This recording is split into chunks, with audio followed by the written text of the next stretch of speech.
Hi, welcome to my channel. Clearly, I'm still getting the handle of it because it's been 2 months since my last video.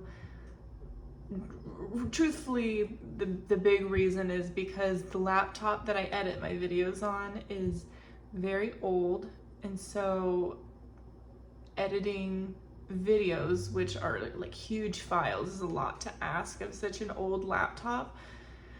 And it just wasn't processing my videos when I would edit them, so it just became an impossible task to, like, I was able to shoot my videos obviously, but editing them became an impossible task. So yeah, but solved that problem. Now I now have access to a very nice desktop, and this will be the first video that I edit with it, and fingers crossed that it goes well. But yeah, welcome back. It is almost the end of May. I've just been working a lot. And I'm going out of my way now to just really stay connected to the things that I love and the things that make me, me. I love to read, working on my videos, going to the movies, There's not really a whole lot to do in California right now. It's just been gloomy, and the weather's been awful. The sun has been nowhere to be seen. It's been very dark, gloomy, rainy. And no one wants to go to the beach when it's like rainy and cold. So, spring is almost over. I just really hope that the sun shows itself more often because, what else do we live out here for? For the nice weather. Where's the nice weather? So one of the things that makes me me is going to the movies, and I have gone a couple of times. Most recently I saw The Strangers Chapter 1, which I thought wasn't going to be very good because Rotten Tomatoes had it at a 13%. But I don't know, I went to go see it and I really liked it. I think the main reason why I liked it is because I was just so taken with that main actress. I think her name is Madeleine Pesch, I think is her name. She's so cozy. Like, watching the movie, she was just so cute, and she was so just like cozy, and she's very beautiful, and she's a freaking good actress too. I will say, like, for, that just being like a silly, scary movie prequel, she gave it her all, and she wasn't corny. Like, I genuinely watched her and I thought she was a fantastic actress. And I always love that. I love when I can see an actor who, no matter what script they're given, they just go at it like they're, hungry for like an Oscar, or not even that. Like, they just give it their all. And so I thought she was great. I thought the movie was not scary, but it was fun. I love The Strangers. I did not think it was bad. I thought some of the moments were a little funny, but overall I didn't think it was bad. I enjoyed it. I had a great time. I will say, if you compare it to the original Strangers, it's not gonna seem very good, because I went home and immediately put on the original Strangers, and I was once again blown away by how fantastic that movie is. Because the thing about like prequels is that they have so much material to work off of, because there's already an established successful movie. And so this one I thought was supposed to be like showing you how they became the Strangers, but that's not at all what it was. It was just like another story of the Strangers. But I enjoyed it. I didn't think it was a bad movie. I think compared to the original, it was not nearly as good. The original was so good. The original really scared me the first time I watched it. Sorry, my face itches and I can't like itch. I have to like tap it. But I thought the original was really scary, and it's just very unique, and like, I loved watching it because, when it was written, they didn't really know what they were working with. Like, they just had a great script and went for it. I really enjoyed the new Strangers movie. I think if you go in and you just keep an open mind and you're not going in trying to be like a movie critic, because this is just not that type of movie. it's just like a silly, scary movie. I enjoyed it. I thought it was good. I would recommend it if you want to have like a fun little date night, movie night. Take yourself to a movie. Not too scary if scary movies aren't really your thing. Not too scary. What else did I see? I really want to like be positive. But sometimes when you're giving an honest opinion, you just can't help but venture away from the positivity a little bit. I have to accept that it's okay to have an opinion. And you know, it's a movie, so everybody has their own opinions. I'm sure a lot of people saw The Strangers and didn't like it, and I'm sure a lot of people are voicing their opinions on it, but it doesn't change me, doesn't affect me, doesn't change the way that I view the movie. Anyway, I'm such an overthinker. If you couldn't tell, I overthink a lot. I did go see Challengers when it came out, and I was so excited about this movie because one, Luca Guadagnino is one of my favorite directors. Call Me By Your Name is my second favorite movie, and then he has another movie called Suspiria that one of my favorite movies. I remember when Suspiria came out, I was so obsessed with it. Like, I'm pretty sure my Instagram username was Mimi Suspirium for a while. I loved it so much, and I thought he's a good director, so I was excited about this new movie. I did not see Bones and All, but maybe I should watch that one too. Whatever. Anyway, so I was really excited about Challengers because it was one of my favorite directors, and Zendaya was in it, and Zendaya, it really isn't in movies very often. Even when she is, she's not typically the lead, so I was looking forward to seeing her driving an entire film. I was really, really underwhelmed by the movie. And it was such a bummer because I wanted to like it so much. And even sitting in the movie, I was just desperate to find something to hold on to that I enjoyed about it. But truthfully, I did not enjoy that movie very much. Just because I feel like that movie had zero depth. I don't even know why that was a story worth telling. I feel like I didn't really care about any of the characters. None of the characters were particularly likable. I guess actually I did like Art, the redhead. That was his name, right? I liked him a little bit, but I just didn't care. And I think I only liked him because the other two main characters were so horrible that, you know, he was the standout. He was the only kind of good guy, you know, or he was a good guy. Right? See, like, I don't even know, but I just didn't care. I didn't care about the dynamics of their relationships. I didn't care about the love that they had for tennis. Like, I just didn't care. And I just felt like the movie was so focused on very shallow things. Like, a lot of the focus was just on like bodies and sweat, and it didn't really go much deeper than that, because like even the greatest turmoil in the movie is that she can't stay loyal to her husband because she's just attracted to this guy. Like it's an attraction thing, and I genuinely don't know why either of them were so fascinated by this girl. Like, she wasn't even playing tennis. I don't know, tennis is kind of a weird world. And if you want to know, or you want to hear, or you want to read a good story about tennis, hold on. I have a good story about tennis. Hold on. Okay, I have a good story about tennis. I am a reader. I love to read, and right now I'm currently reading a book called Carrie Soto is Back by Taylor Jenkins Reid. This is a story about tennis. This is about the game of tennis. I love this author. This is probably going to be something for a different video. Like, I would love to do a whole video on Taylor Jenkins Reid just because I've read so many of her books. My friend Tess, what's up Tess, she recommended The Seven Husbands of Evelyn Hugo, and I have not stopped reading her books since then.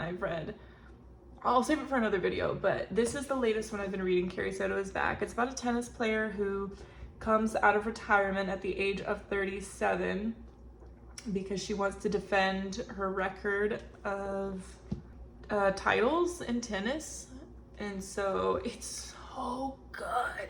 The writing is so good, and her characters are not squeaky clean perfect. They're so interesting. They're so dynamic. Like, and I love these books because it's not like one big massive moral at the end of the book. It's like wisdom sprinkled throughout, and you kind of learn and you grow with the characters, especially in this one.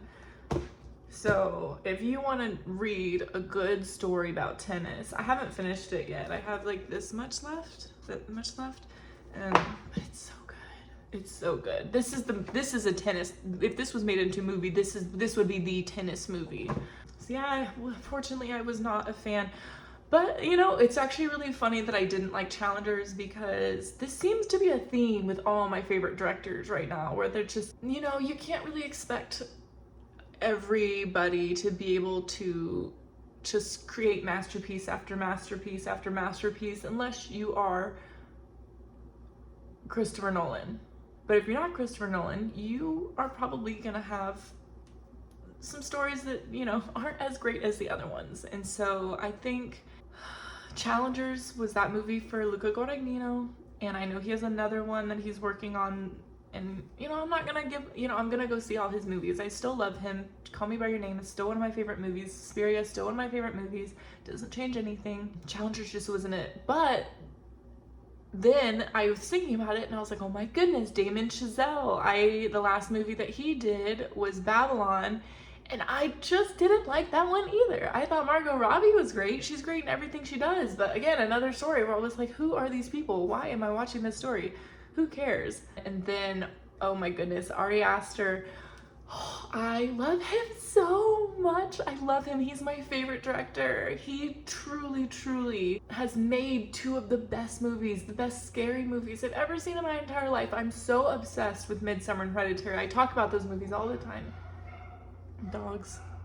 A lot of people in my neighborhood have dogs. But Beau is Afraid, I did not think was a good movie. And again, it's a movie where I'm like sitting through it and I'm looking for anything to hold on to, anything for me to like and love and take away. And I think I really liked the premise of that movie, because I am somebody who is, you know, vivid imagination, wild anxiety. I really liked the idea of the movie, but the way it played out, I just was not a fan. It was just crazy and all over the place, and maybe that is just like, I feel like when I saw that movie, it was the Joaquin Phoenix character Beau. Like, I feel like it was just, the story was his brain turned inside out, and we just kind of got lost in all of it.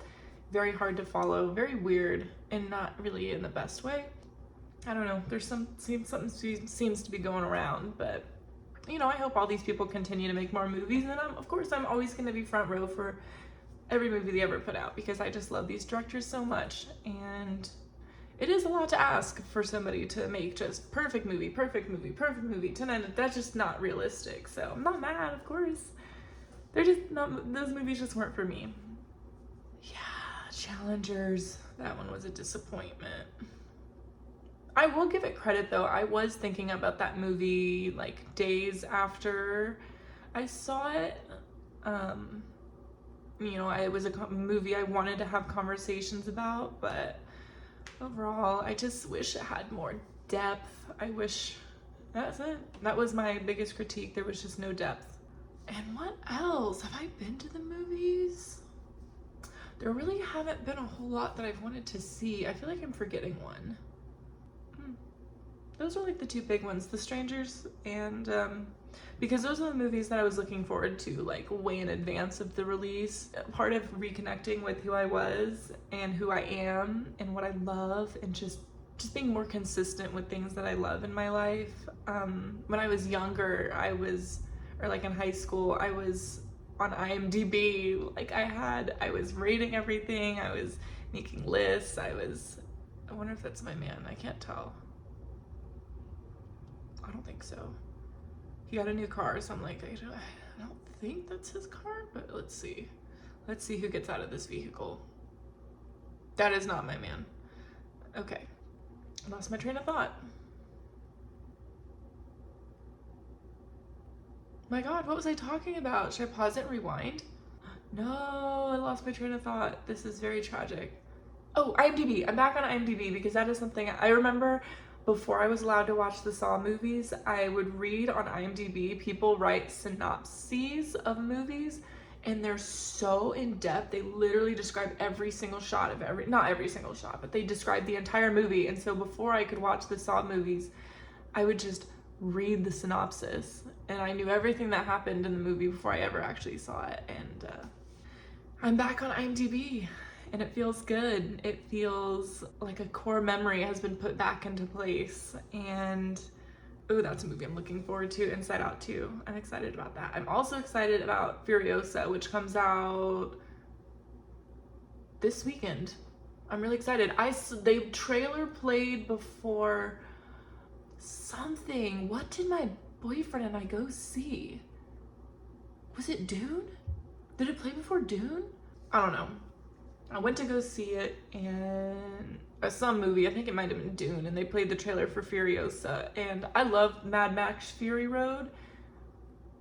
And after when the trailer ended for Furiosa, I looked at my boyfriend. I was like, that was a good trailer. That is a movie I'm excited about. So, hopefully I'll get to go see that tomorrow night if I have nothing else going on. Yeah, back on IMDb, rating movies. I think the first movie I rated was Sideways. I watched the movie Sideways with Paul Giamatti because I was so obsessed with The Holdovers. I really wanted to know what else that director had written and directed, and Sideways was one of them. I gave Sideways 7 out of 10 just because like I hate cheating. Like I hate stories of cheating. I can't handle it. Emotionally, it disturbs me. I think it's more disturbing than, Saw movies. I love the Saw movies though. I love them, but I think people's extreme reactions to the Saw movies, that's me watching stories that involve cheating. I can't do it. I won't do it. But I did it for Sideways because I do like the way he tells stories. They're just so grounded in reality, and I really like that, Movies are great because you do get to venture away from reality, but I do love, that's why I love her writing. These are so grounded in reality, but they are stories about such phenomenal people. Like this story is about the best tennis player in the world. Seven Husbands is about like the most iconic actress in the world. Daisy Jones and the Six, the greatest band in the world. Like it's just, I love them so much. But yeah, Sideways 7 out of 10, just because there was just too much cheating going on. I didn't like it. But I did like that. I just love when people are knowledgeable about a specific subject. Like in Sideways, these people were very passionate about wine. And I just love that. I don't know, it reminds me, if anybody is a fan of Conan O'Brien, and I love Conan O'Brien. I think he's the funniest person on planet Earth. But he used to do little segments with one of his, one of the jokes was that he didn't even know what this guy did. There was somebody who worked for Conan named Jordan Schlansky, and Conan would always make fun of the fact that he never actually knew what he did. He was like, what do you do for me? Like, what do you do here? And he's just, doing various tasks. Like, it was very funny.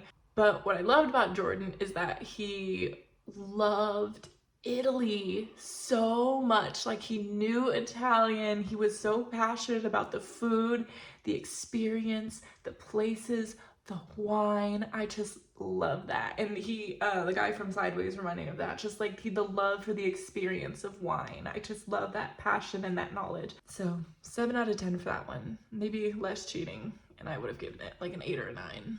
But it was good. It was good. Just hard to watch. What else? I don't know. Oh, I thought this video was gonna be like 15 minutes long at the most, and then I'm just remembering everything I want to talk about. Bill Skarsgård. My #1 celebrity crush has always been, forever will be Bill Skarsgård. I remember when Hemlock Grove came out, I was obsessed with him. He's so handsome, and he's just so like tall and creepy and handsome, and you know, big eyes. Like, he's just very unique looking, and he's so handsome. Like, I just think he's gorgeous, and I think he picks very interesting roles. Hemlock Grove was, I had fun watching that show. Was it one of my favorite shows? No, but I loved watching Bill in it. I only ever watched the first season, and actually kind of regret not finishing it because now they completely took it off Netflix and there's nowhere I can watch it. But Hemlock Grove, that's where the love began, and I have seen a lot of his movies. I haven't really liked a lot of them, but I still go see them nonetheless. The thing about Bill Skarsgård movies, kind of a spoiler alert. Okay, this is a spoiler alert, so maybe fast forward 30 seconds, but he always dies after 15 minutes of screen time, no matter what. Even in It, like, he was barely actually in it. And it was just funny. I was realizing every time he's in a movie, I'm like, well, I might as well like enjoy the screen time that he has, because he is going to be gone in 15 minutes. He is going to be dead. But lately, he has been taking on bigger and bigger roles in Hollywood. And I just actually found out that I don't see him a whole lot because he actually does a lot of work in Sweden. He does a lot of Swedish shows and a lot of Swedish movies. But he has been doing more and more American films. He did John Wick 4, he did It 1 and 2, and then this year he has freaking 3 movies coming out. One of them is called Boy Kills World, which I missed because that one was in and out of theaters so fast. I think it only made like $3 million in the box office, which is not great, but don't give up on Bill Skarsgård because he is a fan. He's just he's a good actor, and he just so happens to be really handsome. So he has Boy Kills World, that was already in and out of theaters. Hopefully I'll be able to rent it for less than $25 soon. We'll wait and see. And then he also has the Crow remake coming out, which it was really funny. The trailer for it played before the Strangers Chapter 1, and I went with my boyfriend to see it. And it took me a second to register because he doesn't look like Bill Skarsgård. He looks very different than what he used to, especially in this particular character. Like, he's got his head shaved, he's got all these tattoos, and he just looks very different. And so it took me a second to register what the trailer was, and I was like, oh, you know who that is? Like, it's Bill! He's a leading man now, yay! And so that movie looks really good. I'm so excited for that movie. And then I think he also is going to be in the Nosferatu remake. I think, if I'm not mistaken, it's Robert Eggers doing it. The guy that did The Northman and The Witch and The Lighthouse. 2 of 3, which I really enjoyed. I need to rewatch The Witch because I think when I saw it the first time, it was like right when it first came out, and I was just too young for any of the dialogue to register. So I should probably rewatch that one, because every time I meet people who want to talk about scary movies, they always bring up The Witch and how good it is. So I gotta watch The Witch again, but as like an adult with a fully formed brain. Yeah, I think Bill Skarsgård, and what I've heard, the comments are like, he just transforms. He's unrecognizable in this movie. I think the director, Robert Eggers, says that he just hopes that he gets the credit that he deserves because he's so unrecognizable. He's worried people aren't even gonna recognize him, but I'll recognize him. I love Bill Skarsgård, and I'm so happy that he's a leading man now. It is about time. It's, yeah, just enjoying some Bill Skarsgård on my screen, and excited to see all of his new releases. I think that pretty much wraps up what's been on my mind, what I've been watching, what I've been into, what I'm excited about. Yeah, I love talking about movies, so I'll go see Furiosa, and maybe I'll have a review for it, maybe not, we'll see. Maybe. Yeah, I'm probably gonna go read more of my book, and this would be a fun video to do soon because I have read a lot of her books in the past 2 years, probably a year and a half. But yeah, I'll do videos soon just talking about all her books because they're fantastic and they're fun. But for now, I hope everybody has a wonderful weekend. I'll be back soon. Bye.